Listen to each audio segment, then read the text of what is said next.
Welcome. My name is Claire Culwell, and I am so excited that you are joining me today for my podcast called To Be Bold.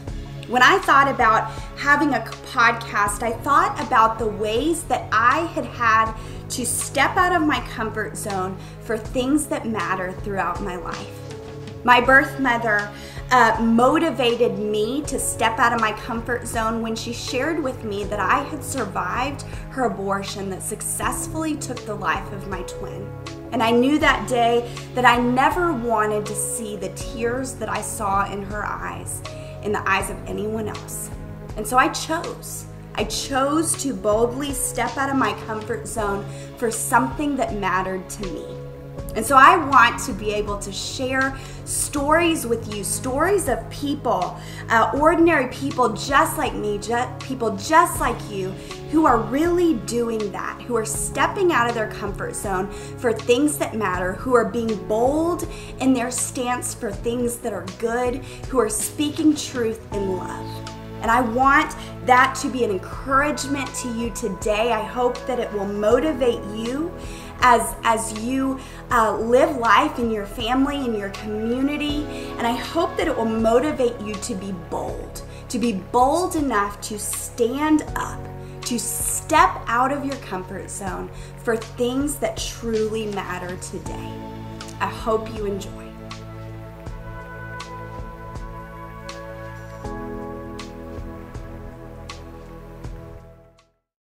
Welcome to Called to Be Bold. I'm Claire. I am so excited that my good friend Brittany is joining us. Brittany Green runs our local pregnancy resource center. I'm honored to have joined her board this year, her board of directors. Such exciting things happening. But before we get into all of that, I would love to just welcome you, Brittany, and just have you share a little bit about who you are, your story with our listeners today. Thanks, Claire. I'm so excited to be here and share a little bit about myself and our pregnancy center. I live here in Pflugerville, Texas with my husband and my adopted son, Sam, and I have been with Pflugerville Pregnancy Resource Center for the last 6 years. That's so exciting. I have greatly enjoyed getting to know you over the past few years and just seeing you in action. I mean, talk about a mover and a shaker in our community. I mean, really, I think about how many of us sit in our community and don't have the opportunity to really serve people in need a lot of times in our community. And I know that was part of what made me join your board of directors, was just feeling like I wasn't doing enough. And then I look at someone like you and I think, wow, I mean, I have watched you over the years as you have generously and graciously served women and families in our area. And so I appreciate that about you. So you mentioned your son, Sam, and he's precious, by the way. I've loved him, and my daughter Sadie June and her son Sam have kind of hit it off at the water park this summer. It was fun, but tell us a little bit about your adoption journey with Sam. Was that something that you always had in mind for growing your family, or was that something that God put on your heart later? So Sam is exactly what God says in 1 Samuel, "For this child I have prayed." And our journey started years ago when I had heard adoption as a child. We have a family member who has an adopted child, one of my great aunts. So I had always known about adoption, didn't really understand it. When I was about 8 years old, my parents were actually talking about adopting a child from China. And unfortunately, that didn't come to fruition. But adoption was something that I think was planted on early in my life, and something that I knew one day I just wanted to adopt a child. I didn't know that it would be because I wouldn't be able to carry my own children. So one day, after kind of just little seeds being planted, I felt called that my husband and I were supposed to be foster parents. And so we had started our fostering journey. We had 2 girls that had lived with us for a short while, and then they went back to their parents, which we were in full support of. And during that time, we had 3 placements that were supposed to take place. And of course, they all fell through at the last minute. One day I was just sitting on the couch and I out loud said, God, we're ready. Put a child in this home. 10 minutes later, the phone rang and it was a foster placement call for a 2-month-old. Well, he wasn't 2 months yet. He was 5 weeks for a 2-month premature baby. And the rest is history. We fostered him and then we were able to adopt him. And here we are, as his adoptive parents. The exciting thing is now his brother is living with us as well. So we have the pleasure of not only being Sam's parents, but helping to also raise his brother too. Wow, that's incredible. I mean, you know that I'm adopted, and so I am such a huge advocate of that. And I look at Sam and just think how blessed he is to have you and your husband who have chosen him and loved him as part of your family. I didn't tell you I was going to ask you this question, but I am curious, and I feel like our listeners will be curious because you adopted through the foster care system. And a lot of times when people have their adoption journey in their mind, they have this newborn little infant in their mind, maybe through an adoption agency, or they have certain things that they want their baby, like a checklist, kind of like if we could pick and choose children, how we would do that. And so I'm curious, because I feel like a lot of the children that go through the foster care system, unfortunately, are not always adopted. And so a lot of times that's older kids. But in your case, what was it like adopting through the foster care system? What made you go that route rather than a private adoption? Just tell us a little bit about that journey, because I'm curious. So, really hard to say how we ended through foster care. I think we went into it with an open mind and an open heart that if God were to place a child in our home that became available for adoption, or that we were going to choose through foster care to adopt, that was just the openness that we had. We didn't care which way they came to us, whether it was through foster care or if we had later decided to pursue private adoption. I just had a heart for foster children and allowing God to do whatever God needed to do. I love that. I mean, when we have biological children, we don't get to pick who they are or who they're going to be. And so I feel like you're exactly right that God will place the child that was meant to be in your home. And look at y'all now. I mean, just incredible. Well, you're the executive director of a pregnancy center. Was that also a part of kind of your vision when you were younger, growing up, maybe when you were in college? Was that part of your journey that you hold on, let me rephrase that. Was that something that you always knew you wanted to do? No, and I laugh because this is not where I thought I was going to wind up one day. I knew from a young age I wanted to do what my dad did. My dad was a San Diego firefighter for 35 years, and I watched and heard stories about my dad saving people. And I knew that one day I wanted to save somebody too. Did not know that it would be through a pregnancy help center, did not know that it would be walking alongside women who were having an unintended pregnancy and really struggling to make a life decision. So we went to Africa about 8 years ago. My parents were missionaries there. And during that time, I saw God planting seeds in my life. One of those seeds being the passion that I had for low-income families, individuals who were really needing help. They were needing encouragement. They were needing someone to walk alongside them. They were needing someone in their corner to help build that relationship with them. And so I saw during that time while we were in Africa, we made 2 visits. We were there for about 3 months total. And I think that's where God just really started to plant these seeds, and also to see the value in life no matter the circumstance. And I think that's what's most important is we saw people who had nothing. I mean, literally sleeping on the dirt, if they even had a mat to sleep on the dirt on. But the compassion that I had for those people, and just the desire that God was saying, just love them outrageously. And it wasn't so much a feeling of loving them, it was an action and being called to action. So, after we had started fostering Sam, I met someone through our church who was a volunteer at the pregnancy center. She shared with me about it, and I was like, wow, that's really fascinating what you guys do.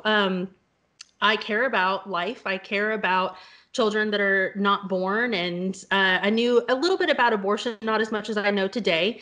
And lo and behold, started volunteering. And about 2 years later, I was working for the local school district, had a job that I really liked, working with special needs kids. And one day the opportunity came up to come work for the pregnancy center. And here I am on staff and serving as the director, 4 years into it. So definitely did not know that this is where God was going to place me. Very unexpected itself. I kind of thought you might say that because, I travel and I speak for pregnancy centers all over the country. And I do ask that question a lot. And I just am curious, like, is there anyone who thought that they would be doing like pro-life work, pregnancy center work, adoption agency work? And pretty consistently across the board, people say, no, I had no idea that this would be God's calling on my life, but I saw the need and I saw how God could use me, and I stepped out of my comfort zone in order to go chase after this type of ministry and make the impossible possible for women and families in my community. And I love that, because that's kind of what I want to highlight. The purpose behind my podcast is to highlight people that are stepping out of their comfort zone,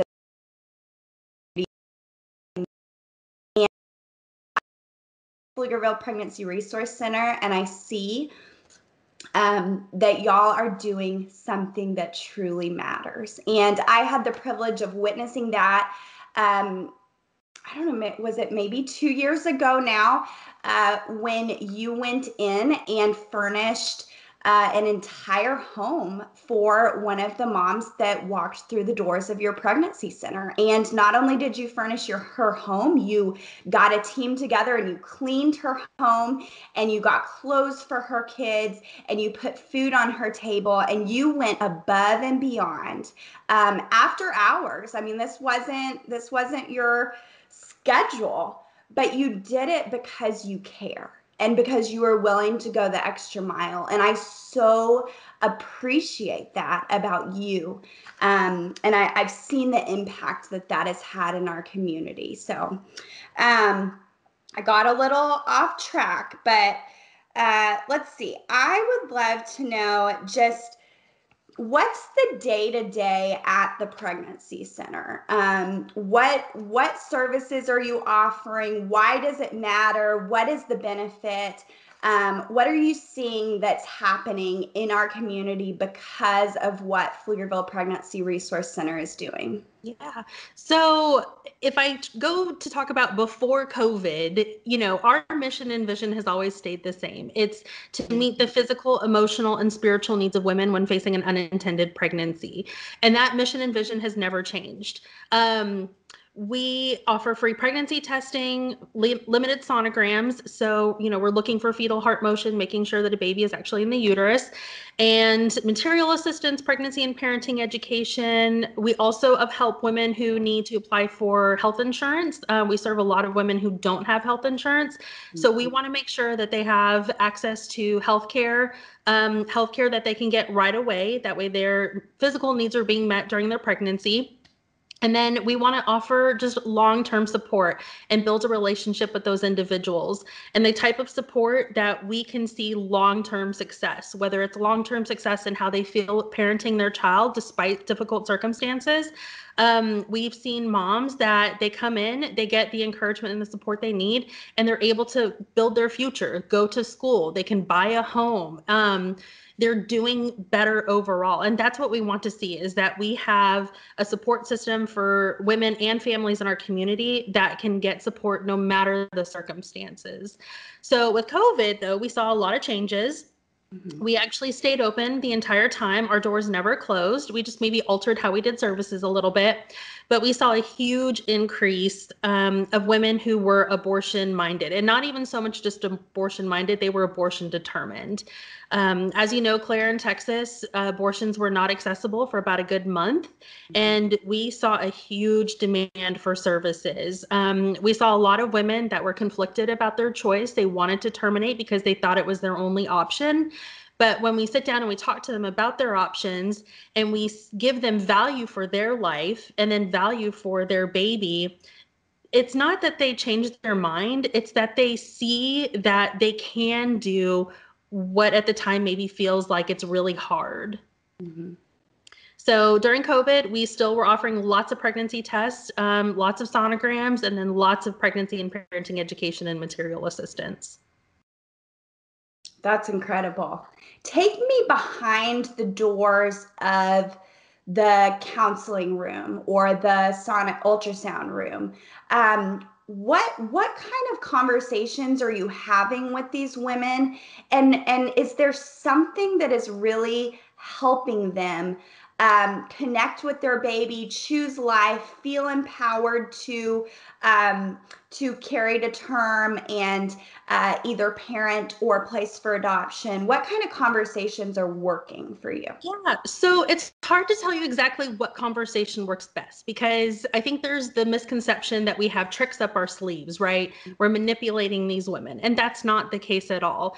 Every conversation is so different. You cannot have the same conversation with somebody that you had the conversation before, because then it's not about that individual person. So a lot of the conversations are about offering them options, giving them a plan for their life. Some of the conversations are really frank. You know, what is abortion to you? What can I do to help you say yes to this child's life? We've never had anyone turn down a sonogram. For even our abortion-minded women, they are interested in seeing their baby, and they're interested in knowing how far along they are in their pregnancy as well. I will say the one factor that is consistent among all of our moms is that we have to humanize that mom first. She has to see the value in herself before she can see the humanity and the value of her own child. So that part, I would say, is consistent with moms, but every conversation is different. To give them the same scripted conversation, which it's not scripted, but you know, we have to look at that individual person and what are their needs for that day.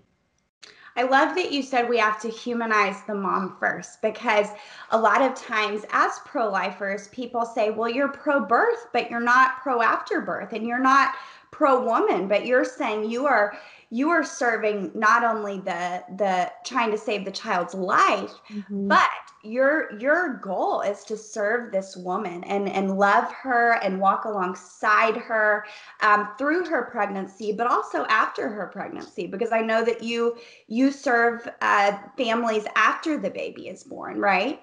Yeah. So, you know, we're designed with our limitations, with the size of the building we have and the community that we serve up to the age of 2. So not that we'll turn away anyone who has a child over the age of 2, but that's where we are mostly geared towards. So we want to take care of that mom throughout her pregnancy and make sure that her physical needs are met so she can have a healthy pregnancy. That matters to us a lot. And then when her pregnancy is healthy and she's taken care of, she's better equipped to take care of her child and her family. You mentioned ultrasound technology and that moms, you've not had anyone turn away an ultrasound. Does it seem like the ultrasound is changing minds as women are able to see that their baby is human on that screen? So we know with science, right, and modern technology of ultrasound that that baby is a living human being, separate DNA from its mother and father. It's its own unique individual.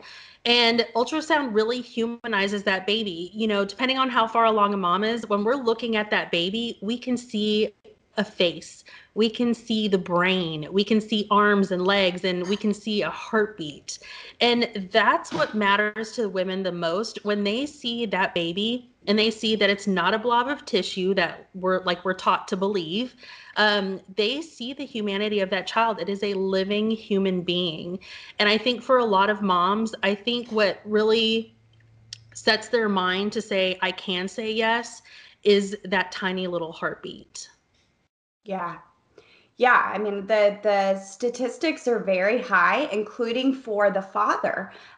What I've heard is that oftentimes a woman will go in and she will see the heartbeat.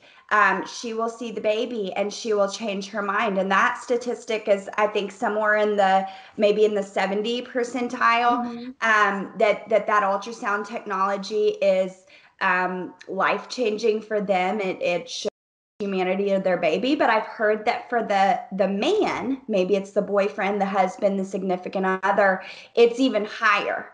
And so they're able to connect through that ultrasound technology. And because of how women respond to men, because of how we get so much of our self-worth through their approval of who we are, we're always looking to the significant men in our life to stand up for us, to protect us.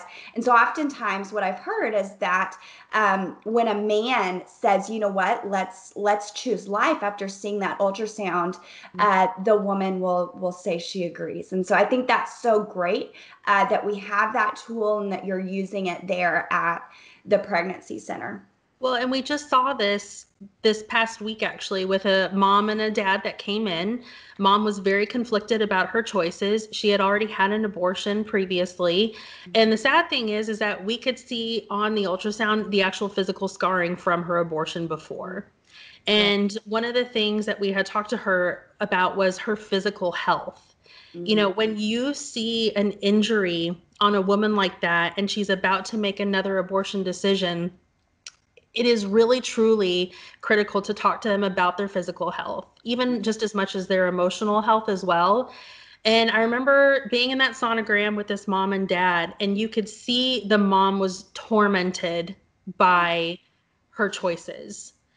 She was really struggling. She wanted to see this baby, but she also had to look away. But you had this dad who was looking the entire time, and you could see the worry and the concern on his face. And I finally just asked him, you know, how are you feeling? You haven't said a single word. Share with me what's going on. And he said, I'm just so conflicted because I want this baby to live. Oh. And he was willing to do anything to get this baby to have life. And those are the kinds of men that we need to have them stand up and say, yes, we need to say yes to life. And it's really sad that we have a lot of people told they don't have an opinion. And that's not the case at all. These are the fathers of these children, and they do have an opinion, and it does matter.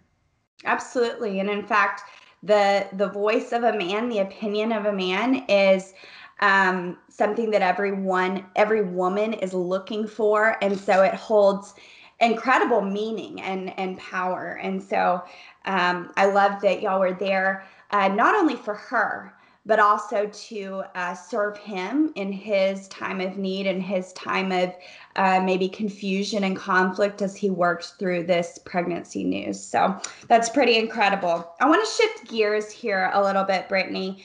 You're already walking alongside women and families, offering them real options as they face pregnancy situations and parenting.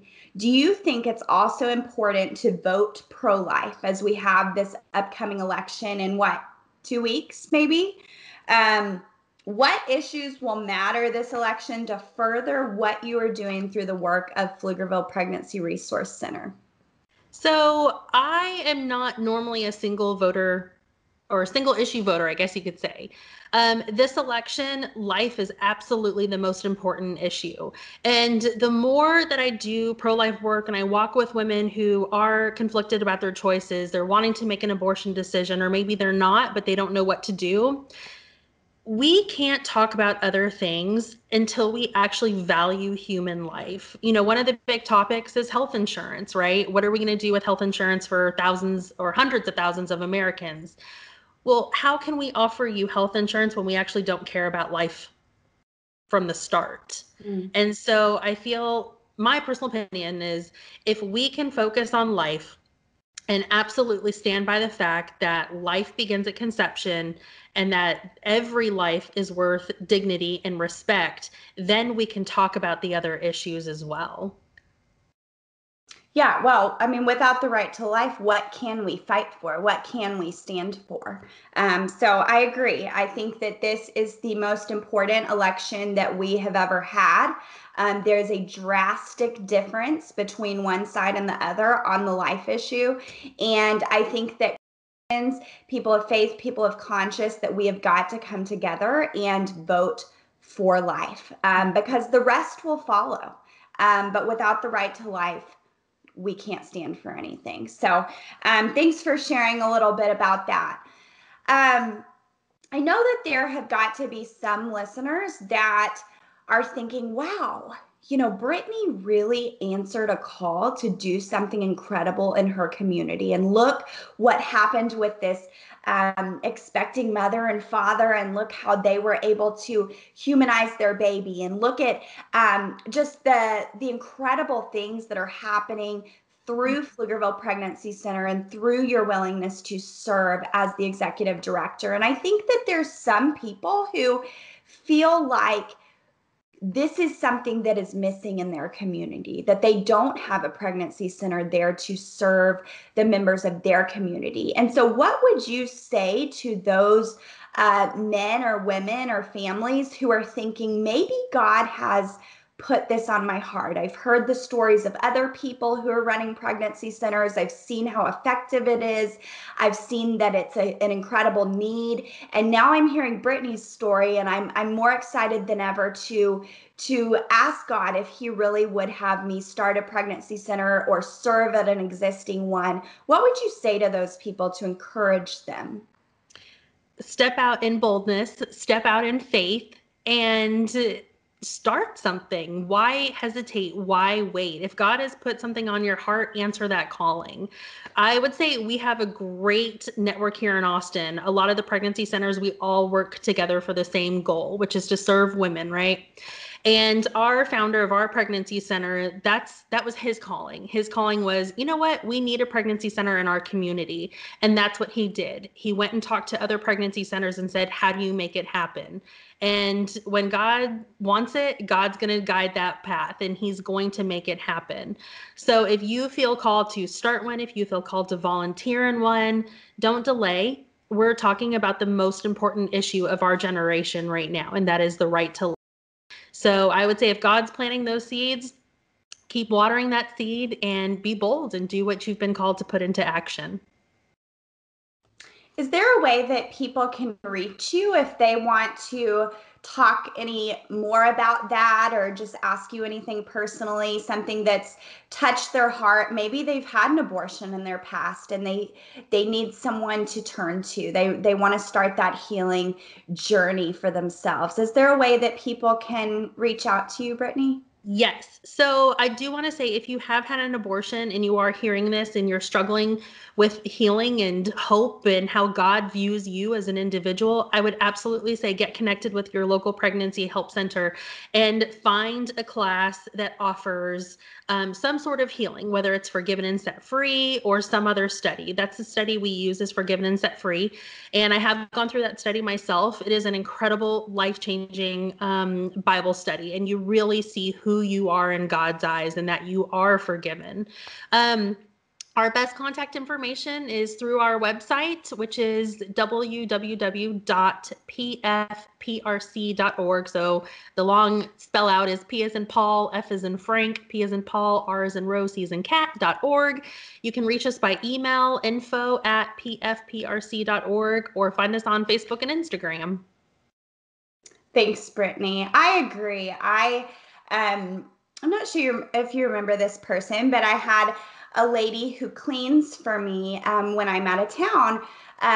open up to me about her past abortion experience, and she had not shared this with anyone. And I was able to send her to you, and she went through the Forgiven and Set Free program. And I've got to tell you that every time I see her when she comes to my house, she thanks me with tears, because that is how impactful going through that study has been for her. So definitely agree with that encouragement to anyone who could use that.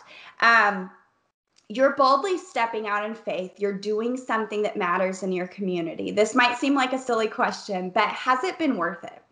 Absolutely. I don't know how it couldn't have been worth it. Someone asked me the other day, what's my most favorite thing about working at the pregnancy center? And it's not so much the numbers of people that I've helped. When I think about it, I've helped hundreds of people, but it's not just helping. I've been a part of hundreds of women's stories. And, whether it's helping them make a life decision, whether they make a life decision or not, they know that if they choose abortion, they can. Let's talk about it. Let's find how we can help you get hope and healing.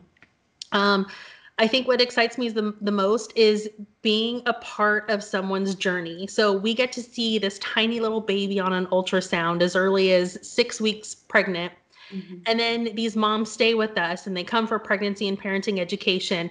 And then you see their babies being born and you get to be a part of their life. And you're someone that is there. They're never going to forget you, and I'm not going to forget them either. And that is an honor to be a part of someone's life during this beautiful and precious time. You know my story, Brittany, about my birth mother and how I met her and found out that I survived her abortion.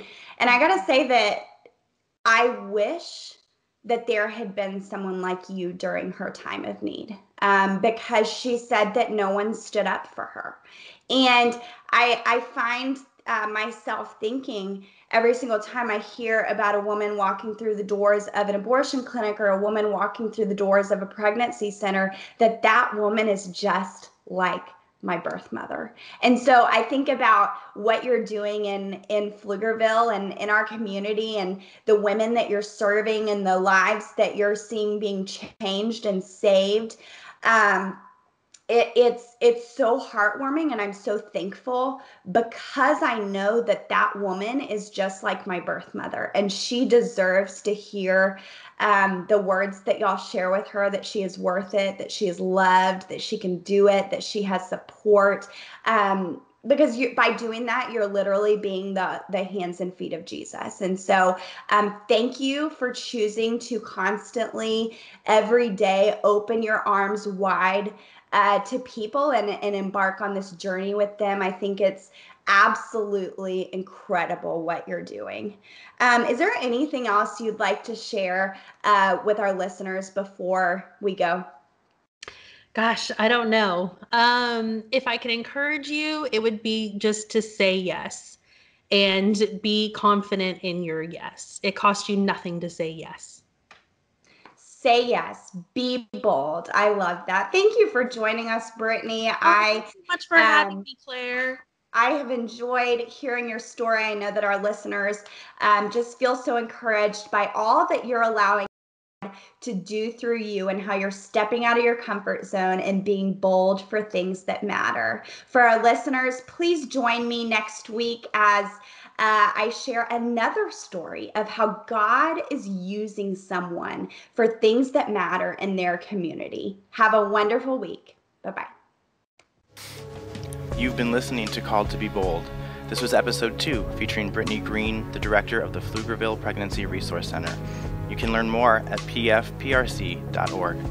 Pregnancy centers are reliant on volunteers and donors. You can be bold by getting involved in a pregnancy resource center near you. Called to be Bold is presented and was created by Claire Culwell. You can subscribe and never miss an episode. Make sure you connect with Claire on her social media @Claire Culwell, and sign up for email updates at www.claireculwell.com.